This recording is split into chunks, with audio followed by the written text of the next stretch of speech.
Hi friends, ನಮಸ್ಕಾರ. ಎಲ್ಲರಿಗೂ ದುರ್ಗಾ ಚಾನಲ್ಗೆ ಸ್ವಾಗತ. ಇವತ್ತು ಸೋಪ್ ಮಾಡ್ತಾ ಇದ್ದೆ. ಬಹಳಷ್ಟು ಆರ್ಡ್ರ್ ಬಂದಿದ್ವು. Soap, powder, oil. ಒಬ್ಬರು ಸೋಪ್ ಆರ್ಡ್ರ್ ಮಾಡಿದ್ದಾರೆ, ಒಬ್ಬರು ಪೌಡ್ರ್ ಆರ್ಡ್ರ್ ಮಾಡಿದ್ದಾರೆ, ಒಬ್ಬರು ಆಯಿಲು ಮತ್ತು ಒಬ್ಬೊಬ್ಬರು ಸೋಪು, ಆಯಿಲು, ಪೌಡ್ರು ಅಷ್ಟೂ ಆರ್ಡ್ರ್ ಮಾಡಿದ್ದಾರೆ. ಅವರಿಗೆಲ್ಲರಿಗೂ ನಾನು ಒಂದು ಸ್ವಲ್ಪ ಪೌಡ್ರು ಖಾಲಿಯಾಗಿತ್ತು ಮತ್ತು ಸೋಪ್ ಖಾಲಿಯಾಗಿದ್ದರಿಂದ ಇವತ್ತು ಸೋಪು ಮತ್ತು ಪೌಡ್ರನ್ನ ರೆಡಿ ಮಾಡ್ತಿದ್ದೆ. ನನ್ನ ಪ್ರಿಪ್ರೇಷನ್ ಯಾವ ರೀತಿ ಇರುತ್ತೆ ಅಂತೇಳಂದು ನಿಮ್ಮ ಜೊತೆ ಒಂದು ಹಂಚ್ಕೊಂಡಾತು ಅಂತೇಳಂದು ನಾನಲ್ಲಿ ರೆಡಿ ಮಾಡ್ತಿದ್ದೀನಿ. ಒಂದು ಕಡೆ ಎರಡು ರೀತಿಯಾಗಿರುವಂಥ ಸೋಪ್ ಪೀಸನ್ನು ಸಣ್ಣದಾಗಿ ಕಟ್ ಮಾಡಿ ಒಂದು ಕಡೆ ಅದನ್ನ ಕರಗಕ್ಕಿಟ್ಟಿದ್ದೀನಿ. ಈ ಕಡೆ ನಾನು ಏನಿದು ಬಂಕ್ ಪೌಡ್ರ್ ಹಾಕಿ ನಾನು ಸೋಪನ್ನು ರೆಡಿ ಮಾಡ್ತೀನಿ ಅಂತ ಹೇಳಿದ್ನಲ್ಲ, ಹಾಗಾಗಿ ಇಲ್ಲಿ ಬಂಕ್ ಪೌಡ್ರನ್ನ ಹಾಕ್ಕೊಂಡಿದ್ದೀನಿ. ಹಾಗೆ ಗ್ಲೀಸರಿನು, vitamin E capsules, coffee powder, ಆಮೇಲೆ ಒಂದಷ್ಟು ಎಸೆನ್ಷಿಯಲ್ ಆಯಿಲ್ಸು ಇದಕ್ಕೆ ಹಾಕಿ ಇದನ್ನ ಚೆನ್ನಾಗಿ ನಾನು ಮಿಕ್ಸ್ ಮಾಡ್ಕೊತೀನಿ. ಮಿಕ್ಸ್ ಮಾಡ್ಕೊಂಡು ಆದ ನಂತರ ಇದಕ್ಕೆ ಮತ್ತೆ ನಾನು ನೋಡ್ರಲ್ಲಿ ಚೆನ್ನಾಗಿ ಇದನ್ನ ಮಿಕ್ಸ್ ಮಾಡ್ಕೊತೀನಿ. ಮಿಕ್ಸ್ ಮಾಡ್ಕೊಂಡಾದ್ಮೇಲೆ ಇದನ್ನ ಡೈರೆಕ್ಟಾಗಿ ನಾವು ಇದನ್ನ ಇದಕ್ಕೇನದಕ್ಕೂ ಈ ಸೋಪ್ ಬೇಸಿಗೆ ನಾವು ಹಾಕಿದ್ರೆ ಏನಾಗುತ್ತೆ, ಪೂರ್ತಿಯಾಗಿ ಗಂಟಾಗುತ್ತೆ. ಅದಕ್ಕೋಸ್ಕರ ಇಲ್ಲಿ ಒಂದು ಟ್ರಿಕ್ಸನ್ನು ನಾನು ಫಾಲೋ ಮಾಡ್ತೀನಿ ಪ್ರತಿ ಸಲನೂ. ಯಾಕಂದರೆ ಇಲ್ಲಾಂದರೆ ಅದು ಗಂಟಾದರೆ ನಮಗದು ಒಡೆಯೋಕ್ಕಾಗಂಗಿಲ್ಲ. ಅದಕ್ಕೋಸ್ಕರ ಇಲ್ಲಿ ನೋಡಿ ಇಷ್ಟು ಎಸೆನ್ಷಿಯಲ್ ಆಯಿಲು, ಬಾದಾಮ್ ಆಯಿಲು, ಗ್ಲೀಸರಿನ್ ಎಲ್ಲನೂ ನಾನು ಸ್ವಲ್ಪ ಅಂದರೆ ಅದಕ್ಕೆ ಎಷ್ಟು ಬೇಕು ಅಂತೇಳಂದು ಅಳತೆ ಮಾಡಿಕೊಂಡು, ಜೋಜೋಬ ಆಯಿಲು, ರೋಸಿಪ್ ಆಯಿಲು ಎಲ್ಲನೂ ಅದಕ್ಕೆ ಎಷ್ಟು ಬೇಕು ಅಂತೇಳಂದು ಕರೆಕ್ಟಾದ ಅಳತೆಯಲ್ಲಿ ನಾನು ಇದನ್ನ ಹಾಕ್ತೀನಿ. ಈ ಕಡೆ ನಮ್ಮ ಒಂದು ಸೋಪ್ ಬೇಸು ಕರಗೈತಿ. ಇನ್ನೂ ಸ್ವಲ್ಪ ಇಲ್ಲೊಂದು ಸ್ವಲ್ಪ ಗಟ್ಟಿಯಾಗೈತಿ. ಅದು ಪೂರ್ತಿಯಾಗಿ ಕರ್ಕೊಂಮಟ ನಾನು ಬಿಡ್ತೀನಿ. ಆಮೇಲೆ ಇನ್ನೊಂದು ನಿಮ್ಗೆ ಇಲ್ಲಿ ಹೇಳ್ತೀನಿ ನಾನು. ನೋಡ್ರಿ, ಆ ಚಮಚ ಇದನ್ನು ಮಾಡಿದಾಗ ನಿಮ್ಗೆ ಇಲ್ಲಿ ಎಲ್ಲೋ ಕಾಣಿಸುತ್ತೆ. ಇದೇನಪ್ಪ ಎಂಥ ಚಮಚ ಐತೆ ಅನ್ನೋಕೆ ಹೋಗ್ಬಿಡ್ರಿ. ನಾನಲ್ಲೇ ಪೌಡ್ರನ್ನ ರೆಡಿ ಮಾಡ್ತಿದ್ದೆ, ಬಂಗು ಪೌಡ್ರ್ ರೆಡಿ ಮಾಡ್ತಿದ್ನಲ್ಲ, ಅದೇ ಸ್ಪೂನ್ನ ನಾನು ಇಲ್ಲಿ ತೊಗೊಂಬಂದು ಯೂಸ್ ಮಾಡ್ತಿದ್ದೇನೆ. ಅಂದ್ರೆ ನಾನು ಇಲ್ಲಿ ಸೋಪು ಮತ್ತು ಈ ಸೋಪು, ಆಯಿಲು ಮತ್ತು ಈ ಬಂಗ ಪೌಡ್ರ್ ಯಾವುದಕ್ಕೆಲ್ಲ ಯೂಸ್ ಮಾಡ್ತೀನಿ ಅದನ್ನು ಬೇರೆ ಯಾವುದಕ್ಕೂ ನಾನಿಲ್ಲಿ ಯೂಸ್ ಮಾಡೋಂಗಿಲ್ಲ. ಅದಕ್ಕೋಸ್ಕರ ಅಂಥೇಳಿ ನಾನು ಇವನ್ನ ಪಾತ್ರೆಗಳನ್ನ ತೆಗೆದಿಟ್ಟಿದ್ದೀನಿ. ಈ ಕಡೆ ನೋಡ್ರಲ್ಲಿ ಬಂಗ ಪೌಡ್ರ್ ರೆಡಿ ಮಾಡ್ಕೊಂಡಿದ್ದೆ. ಇದೇನು ಮಿಕ್ಸ್ಚರ್ ನಾನು ರೆಡಿ ಮಾಡ್ಕೊಂಡಿದ್ನಲ್ಲ, ಅದಕ್ಕೆ ನಾನು ಅಷ್ಟು ಮಿಕ್ಸಿಗೆ ಅದೇ ಒಂದು ಸೋಪ್ ಬೇಸನ್ನು ಹಾಕಿ ಚೆನ್ನಾಗಿ ಅದನ್ನ ಮಿಕ್ಸ್ ಮಾಡಿಕೊಂಡೆ. ಅಂದರೆ ಅಲ್ಲಿ ಗಂಟಾಗಂಗಿಲ್ಲ ಅಂತ ಹೇಳಿದ್ನಲ್ಲ, ಅದಕ್ಕೋಸ್ಕರ ಮತ್ತು ಆ ಪಾತ್ರೆನ ಕೆಳಗಿಳಿಸ್ಕೊಂಡು ಸಾವಕಾಶವಾಗಿ ಇದನ್ನ ನಿಧಾನವಾಗಿಂದ ತಿರುಗಿಸ್ತಾ ಒಂದು ಚಮಚದಿಂದ ಇದನ್ನು ಅಷ್ಟೂ ಹಾಕ್ಕೊಂಡು ಕರೆಕ್ಟಾಗಿ ಮಿಕ್ಸ್ ಮಾಡ್ಕೋಬೇಕು. ಇಲ್ಲಿ ಅಂದರೆ ಏನಾದರೂ ಗಂಟೆ ಇತ್ತು ಅಂದ್ರೆ ಇಲ್ಲೇ ನಾವು ಇದನ್ನ ಸರಿ ಮಾಡ್ಕೋಬೇಕೈತಿ. ನೋಡ್ರಿ, ನಾವು ಇಲ್ಲಿ ಪೂರ್ತಿಯಾಗಿ ನಾನು ಈ ಸೋಪ್ ಬೇಸ್ ಹಾಕಿ ಇದನ್ನು ಮಿಕ್ಸ್ ಮಾಡಿದ್ರಿಂದ ನಮಗೆಲ್ಲೂ ಇಲ್ಲಿ ಗಂಟು ಸಿಗಂಗಿಲ್ಲ. ಇಲ್ಲ ಅಂದರೆ ಅಲ್ಲೆಲ್ಲೆಲ್ಲ ಗಂಟಾಗ್ಬಿಡ್ತದೆ. ಅದು ನಮಗೆ ಗಂಟು ಒಡೆಯೋದೇ ಇಲ್ಲ ಅದು. ಹಾಗಾಗಿ ಚೆನ್ನಾಗಿ ಅದನ್ನ ಮಿಕ್ಸ್ ಮಾಡಿಕೊಂಡೆ. ಈ ಕಡೆ ಸೋಪ್ ಮೋಲ್ಡನ್ನು ನಾನು ಈ ಸೋಪ್ ಮೋಲ್ಡ್ಗೆ ನಾವು ಸೋಪ್ ಹಾಕಿದ ನಂತರ ಇದನ್ನ ನೀಟಾಗಿ ತೊಳ್ಕೊಂಡು ನಾವು ಮತ್ತೆ ಅದನ್ನು ಒಂದು ಕವರಿಗೆ ಹಾಕಿ ಎತ್ತಿಡಬೇಕು. ಇಲ್ಲ ಅಂತಂದರೆ ಇದರೊಳಗೆಲ್ಲ ಡಸ್ಟ್ ಕೂತ್ಕೊಂಡ್ರೆ ಅದನ್ನ ತೆಗೆಯೋದು. ಮತ್ತು ನಾವು ಆಮೇಲೆ ನೀರು ಇರಬಾರ್ದು ಇದ್ರೊಳಗೆ ನಾವು ಸೋಪು ಹಾಕೋವಾಗ. ಅದಕ್ಕೋಸ್ಕರ ನೀಟಾಗಿ ಇಟ್ಕೊಂಡು ಸೋಪ್ ಬೇಸಿಗೆಲ್ಲ ಸೋಪ್ ಎಲ್ಲನೂ ಮೋಲ್ಡಿಗೆ ಹಾಕಿ ಅದನ್ನು ಆರಕ್ಕೆ ಬಿಟ್ಟಿದ್ದೀನಿ. ಈ ಕಡೆ ನೋಡ್ರಿ, ಪೌಡ್ರ್ ರೆಡಿ ಆಗ್ತೈತಿ. ಇಲ್ಲಿ ಅರ್ಧ ಮಾಡಿದ್ದೆ ನಾನು. ಅರ್ಧ ಪೌಡ್ರನ್ನೆಲ್ಲ ಸೋಸ್ಕೊಂಡಿದ್ದೆ. ಮುಲೇಟಿ ಪೌಡ್ರು, ಮಂಜಿಷ್ಟ, ಮೋರಿಂಗ, ಆರೆಂಜ್ ಪೇಲ್ ಪೌಡ್ರ್ ಎಲ್ಲನೂ ಇಲ್ಲೊಂದು ಸ್ವಲ್ಪ ಸೋಸಿಟ್ಟು ಹೋಗಿದ್ದೆ ನಾನು. ಉಳಿದಿರೋದನ್ನು ಈಗ ಮತ್ತೆ ನಾನು ಸೋಸ್ಕೊಂಡು ಹೋಗ್ತೀನಿ. ನೋಡ್ರಿ, ಈ ರೀತಿಯಾಗಿ ಪೂರ್ತಿ ನಾವು ಯಾವ್ಯಾವ ಪೌಡ್ರ್ಗಳನ್ನ ನಾನು ಇಲ್ಲಿ ಹಾಕ್ತೀನಿ.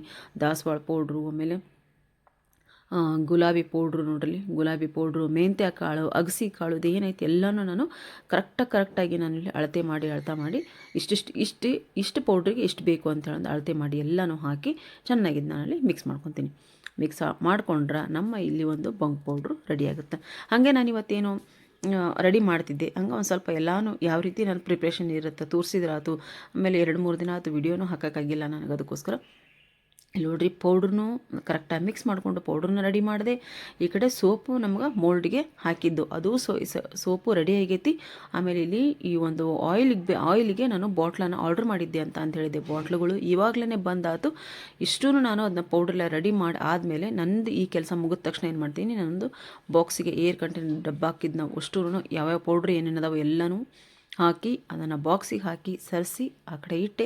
ಈ ಕಡೆ ಮತ್ತೆ ಎಲ್ಲನೂ ನಾನು ಕುಳಿತಿರುವಂಥ ಸ್ಥಾನ ಎಲ್ಲನೂ ಕ್ಲೀನ್ ಮಾಡಿಕೊಂಡು ಜಾಗನ ಈಗ ನಾನು ಬಾಟ್ಲಿಗೆಲ್ಲ ಫಿಲ್ ಮಾಡ್ಕೊಂಡು ಹೋಗ್ತೀನಿ. ಕುಂಕುಮಾದಿ ಆಯಿಲನ್ನು ಫಿಲ್ ಮಾಡ್ಕೊಂಡು ಈಗ ನಮಗೆ ಇಲ್ಲಿ ಪ್ಯಾಕಿಂಗ್ ಯಾವ ರೀತಿ ಮಾಡ್ತೀನಿ ಅಂತ ಹೇಳಿ ನಿಮ್ಗೆ ತೋರಿಸೋದಕ್ಕೋಸ್ಕರ 2 ಬಾಟ್ಲಿಗೆ ಹಾಕ್ಕೊಂಡು ನಂತರ ಎಲ್ಲ ಬಾಟ್ಲುಗಳಿಗೂ ಹಾಕಿ ಬೇಕಾಗಿದ್ದ ನಾನು ಪ್ಯಾಕ್ ಮಾಡಿರ್ತೀನಿ. ಈಗ ನಾನಿಲ್ಲಿ ರ್ಯಾಪರು, ಇದು ಸೋಪ್ ರ್ಯಾಪರ್ ಅಂತ ಇರುತ್ತಲ್ಲ, ಅದಕ್ಕೆ ನಾನು ಫಸ್ಟಿಗೆ ಈ ಬಾಟ್ಲಿಗೆ ಕರೆಕ್ಟಾಗಿ ನಾನು ಸುತ್ಕೊತೀನಿ. ಸುತ್ತ ಆದಮೇಲೆ ಈ ಬಬಲ್ ರ್ಯಾಪರ್ ಅಂತ ಬರುತ್ತಲ್ಲ, ಅದಕ್ಕೂ ನಾನು ಇದನ್ನ ಸುತ್ತೀನಿ. ಯಾಕಂತ ಅಂದ್ರೆ ನಾನು ಗ್ಲಾಸ್ ಬಾಟ್ಲು ತೊಗೊಂಡಾಗ ಭಾಳಷ್ಟು ಜನಕ್ಕೆ ಗ್ಲಾಸ್ ಬಾಟ್ಲು ಇದಾಗುತ್ತೆ, ಯಾಕೆ ಸುಮ್ಮನೆ ಅಂತ ತೊಗೊತೀಯ ಅಂತ. ಆದರೆ ಒಂದೇನು ಚೆನ್ನಾಗಿ ಕಾಣಿಸ್ತಾ ನನಗೆ ಈ ಬಾಟ್ಲಿಗೆ ಹಾಕಿದ್ರೆ ಆಯಿಲ್ ಚೆನ್ನಾಗಿ ಕಾಣಿಸ್ತೈತಿ. ಆಮೇಲೆ ಯೂಸ್ ಮಾಡೋಕ್ಕೂ ಒಂದು ಬಹಳನೇ ಈಸಿ ಆಗುತ್ತೆ ಅನ್ನೋದಕ್ಕೋಸ್ಕರ ಪ್ಲಾಸ್ಟಿಕ್ ಬಾಟ್ಲೆಲ್ಲ ಇದ್ದವು ಅದನ್ನ ತೊಗೊಂಡು ಹಾಕ್ಬೋದಿತ್ತು ಅಂತ ಹೇಳಂದ್ರು. ಆದರೆ ನನಗೆ ಯಾಕೋ ಇದೇ ಚೆನ್ನಾಗಿ ಅನ್ನಿಸ್ತು. ಅದಕ್ಕೋಸ್ಕರ ಯಾಕಂದರೆ ನಾನು ಈ ಒಂದು ಬಾಟ್ಲಿಂದ ನಾನು ಯೂಸ್ ಮಾಡ್ತಿದ್ನಲ್ಲ, ಇದು ಯೂಸ್ ಮಾಡೋದಕ್ಕೂ ನಿಮಗೆ ಚೆನ್ನಾಗಿ ಅನ್ನಿಸುತ್ತೆ ಅನ್ನೋದಕ್ಕೋಸ್ಕರ ಬಾಟ್ಲನ್ನು ತೊಗೊಂಡಿದ್ದೀನಿ. ಇದಕ್ಕೆ ಬಬಲ್ ರ್ಯಾಪರ್ನ ಸುತ್ತಿ ಆದಮೇಲೆ ನಾನು ಈ ರೀತಿ ಸ್ಟಿಕ್ಕರನ್ನು ಇದಕ್ಕೆ ಅಂಟಿಸ್ತೀನಿ. ಪೂರ್ತಿಯಾಗಿ ಟೇಪನ್ನು ಅಂಟಿಸಿ ನೋಡಲಿ ರೆಡಿಯಾಗಿರುವಂಥ ಪ್ಯಾಕಿಂಗ್ ಆಗಿರುವಂಥ ಒಂದು ಬಾಟ್ಲು, ಪ್ಯಾಕ್ ಆಗದೇ ಇರುವಂಥ ಬಾಟ್ಲು. ಆಮೇಲೆ ಇಲ್ಲಿ ಸೋಪನ್ನು ನಾನು ತೋರಿಸ್ತೀನಿ ನೋಡಿರಿ, ಎಷ್ಟು ಚೆನ್ನಾಗಿ ಸೋಪ್ ಬಂದೈತೆ ನಮ್ಮದು. ಈ ಸೋಪಿನ ಮೇಲೆ ಒಂದು ಸ್ವಲ್ಪ ಅದು ಬುರುಗು ಚೆನ್ನಾಗಿ ಕಾಣಂಗಿಲ್ಲ ಅಂತ ಒಂದು ಸ್ವಲ್ಪ ಅದನ್ನ ನಾನು ತೆಗಿತೀನಿ ಅಂದ್ರೆ ಚೆನ್ನಾಗಿ ಕಾಣಿಸ್ತೈತಿ ಅಂತ ಹೇಳಿ ಸ್ವಲ್ಪನೇ ಮೇಲಿಂದ ತೆಗೆದಿರ್ತೀನಿ. ಇದು 100 ಗ್ರಾಮ್ ಸೋಪ್ ಆಗಿರ್ತೈತಿ. ಆಮೇಲೆ ಸೋಪ್ ತೆಗೆದ್ಮೇಲೆ ನಾವು ಇದನ್ನ ಒಂದು 5-6 ಗಂಟೆ ಇದನ್ನ ಬಿಡಬೇಕಾಗತ್ತೆ. ಅಂದ್ರೆ ನಾವು ಕೆಳಗೆ ಮೇಲೆ ಒಂದು ಸ್ವಲ್ಪ ಏನಾದರೂ ಮಾಯ್ಶ್ಚರ್ ಏನಾದರೂ ಇದಾಗಬಾರ್ದಲ್ಲ ಅಂತ ಹೇಳಿದ್ರೆ ನೋಡ್ರಿ, ಈ ರೀತಿ ಉಲ್ಟಾ ಮಾಡೋದು ಸೀದಾ ಮಾಡೋದು ಆ ರೀತಿಯಾಗಿ ನಾವು ಅದನ್ನ ಹಾಕಿಡಬೇಕು. ಒಟ್ಟು ಎಲ್ಲನೂ ಇಲ್ಲಿ ನಾನು ಕ್ಲೀನ್ ಆಗಿರೋದನ್ನು ಒಂದು ಸ್ವಲ್ಪ ಮೇಂಟೈನ್ ಮಾಡ್ತೀನಿ, ಹೈಜಿನಿಕ್ಕನ್ನು ಮೇಂಟೈನ್ ಮಾಡ್ತೀನಿ. ಯಾವುದ್ರಾಗೋದ್ರಾಗೋದು ಒಂದು ಸ್ವಲ್ಪ ಅಡುಗೆ ಮಾಡೋದ್ರಾಗೋದು, ಈ ಕೆಲಸ ಮಾಡೋದ್ರಾಗೋದು ಒಂದು ಸ್ವಲ್ಪ ನನಗೆ ಹಿಂಗಿದ್ರೆ ಒಂದು ಸ್ವಲ್ಪ ನನಗೆ ಖುಷಿ.